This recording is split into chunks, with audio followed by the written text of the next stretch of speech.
Yes 11th commerce class chapter 8.1 हुआ था। सो अगर किसी को डाउट होंगे तो इस रिवीजन वीडियो से कवर होंगे। Chapter 8.1 small business.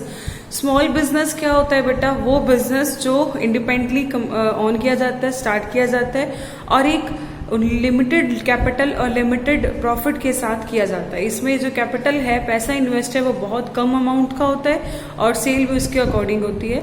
ये डिफाइन किया था industrial development and regulation act 1951 के द्वारा।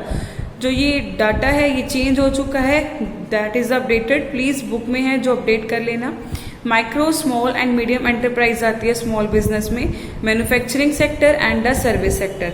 मैन्युफैक्चरिंग में अप टू 1 करोड़ तक इन्वेस्ट हो सकता है गवर्नमेंट के द्वारा। स्मॉल में 1 करोड़ टू 10 करोड़ और मीडियम में 10 to 20 crore and small service sector में up to 5 crore, 5 to 50 and 50 to 100 crore.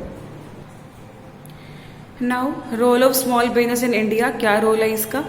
First is the more employment opportunities अच्छी होती है बिकॉज ऐसे एरियाज जैसे जहां पर अच्छे से बिजनेस सेटअप नहीं हो सकता और वहां पे प्रॉफिट्स की रिक्वायरमेंट है, पैसे की रिक्वायरमेंट है, तो वहां पे हम अपना छोटा सा बिजनेस खोल के एम्प्लॉयमेंट अपॉर्चुनिटीज जनरेट कर सकते हैं। इकोनॉमिक स्ट्रेंथ, यहाँ पर जो पॉवर्टी है वो कम हो जाएगी, तो देखो इकोनॉमिक ग्रोथ तो नहीं बढ़ेगी लेकिन इकोनॉमिक अच्छी सी मेंटेन रहेगी।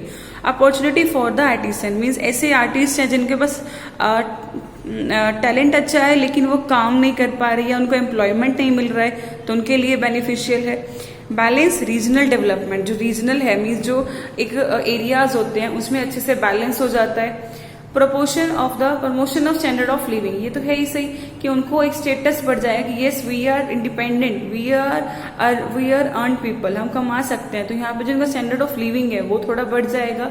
एंड लोकल जो रिसोर्सेज है, मैन, मटेरियल, मनी, मशीनरी, उनका अच्छे से यूज होगा बिकॉज क्या होता है ऐसे एरियाज हैं जहाँ पर बिजनेस बिल्कुल ना के बराबर है और पैसे की बहुत कमी है, तो ये हमारे क्या करेंगे, पॉवर्टी को बढ़ाएंगे, तो वहां पे अच्छे से जो वेस्ट हो रहे रिसोर्सेज उसको डेवलपमेंट मिलेगा। इक्विटेबल डिस्ट्रीब्यूशन ऑफ इनकम, जितनी कैपिटल लगाएंगे उतना ही मिलता है। Type of industries agro based means जो एग्रीकल्चर बेस्ड इंडस्ट्रीज होती हैं, ठीक है, जो सीड्स वगैरह प्रोवाइड करती हैं। कॉटेज इंडस्ट्रीज, कॉटेज मीन्स होता है कि जो ऐसे एरिया हिली एरियाज होते हैं जहां पर इंडस्ट्री होती है, ये क्या करती है, लाइक सोप मेकिंग, साबुन बनाती हैं, ठीक है, और कैंडल बनाती हैं, ये छोटे मोटे बिजनेस करती हैं। खादी एंड विलेज इंडस्ट्री, जो खादी क्लॉथ्स वगैरह बनाती हैं, अच्छे से हैंडीक्राफ्ट का काम करती हैं। Next is the special assistance provided to the industries establish in the rural backward and hilly areas, की ऐसे एरियाज जहाँ पे स्मॉल बिजनेस सेटअप होता है तो वहां पे कैसे फाइनेंशियल हेल्प प्रोवाइड की जाती है। First is the commercial bank. Commercial bank क्या करता है, डिपॉजिट लेता है इन द सेविंग लेता है in the form of deposit and बदले में हेल्प प्रोवाइड करता है in the terms of loan. इसका जो रेट ऑफ इंटरेस्ट है वो बहुत कम रहता है। लैंड डेवलपमेंट बैंक, अब प्रॉपर्टी को भी अच्छे से एक्वायर करने के लिए, कि प्रॉपर्टी को हमें लोन, जैसे हमने प्रॉपर्टी लेनी है तो हमारे पैसा नहीं है तो लॉन्ग टर्म लोन लेने के लिए, ठीक है, इमूवेबल प्रॉपर्टी को सिक्योर करने के लिए हम इसको यूज करते हैं। और इसमें जैसे आता है state cooperative agriculture and the rural development bank, यह primary cooperative agriculture and rural development bank. RRB, regional rural bank, की ऐसे एरियाज जहां पर हमें पैसे की रिक्वायरमेंट है, बिजनेस को सेटअप करना है, तो उसके लिए हमारा होता है आरआरबी। 5 आरआरबी एकदम से इकट्ठे से एस्टेब्लिश हुए थे 1975 में। Next is the NABARD, national bank for the agriculture rural development, 1982 में आया था। ये क्या करता है, short term, medium term and long term तीनों ही लोन प्रोवाइड करता है फॉर एग्रीकल्चर के लिए, कि एग्रीकल्चर में लाइक सीड्स की रिक्वायरमेंट है, ठीक है, या फिर कोई जो मशीनरीज इक्विपमेंट्स यूज होते हैं उनके लिए रिक्वायरमेंट है तो नाबार्ड यूज होता है। ये सब काम करता है like the providing the loan, ठीक है, और साथ में ये अच्छे से गाइडेंस देता है कि यस भाई आपका एग्रीकल्चर प्रोडक्शन ऐसे इंक्रीज कर सकते हो या न्यू इक्विपमेंट ऐसे लगा सकते हो, ठीक है। Small industrial development bank of India, SIDBI भी अच्छा यूज होता है for medium term and long term loan के लिए। Next is the national small industries corporation, NSIC। ये बहुत बेनिफिशियल है स्मॉल इंडस्ट्रीज को अच्छे से डेवलप करने के लिए, बिकॉज स्मॉल इंडस्ट्रीज में फाइनेंस की रिक्वायरमेंट भी होती है और वो कैपिटल इतनी लगा नहीं पाते। अगर कैपिटल लगाते भी हैं तो कहीं ना कहीं रिस्क भी आ सकता है, बिकॉज जहां प्रॉफिट है तो वहां रिस्क भी होगा।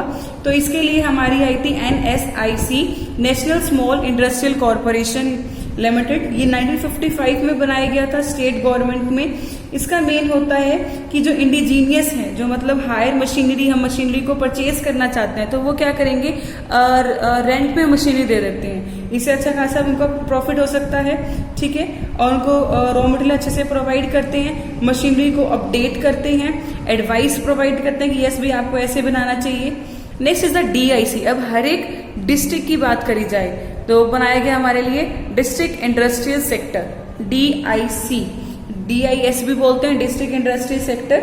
1997 में ये बनाया गया था, ठीक है। न्यू इंडस्ट्रियल पॉलिसी में ये आया था 1977 में। इसके अंदर क्या है कि जो भी डिस्ट्रिक्ट में काम करने स्मॉल बिजनेस के लिए, उसके लिए हमारी हेल्प प्रोवाइड की जाएगी कि जैसे इंडस्ट्रीज सेटअप करनी है, कोई भी प्रोजेक्ट है स्मॉल स्केल इंडस्ट्रीज का, उसके लिए, ठीक है। और लोन वगैरह देना है या कोई मार्केटिंग हेल्प चाहिए, लिंक बनाना एंटरप्रेन्योर के साथ, तो ये सब काम करता है हमारा डिस्ट्रिक्ट इंडस्ट्रीज सेक्टर।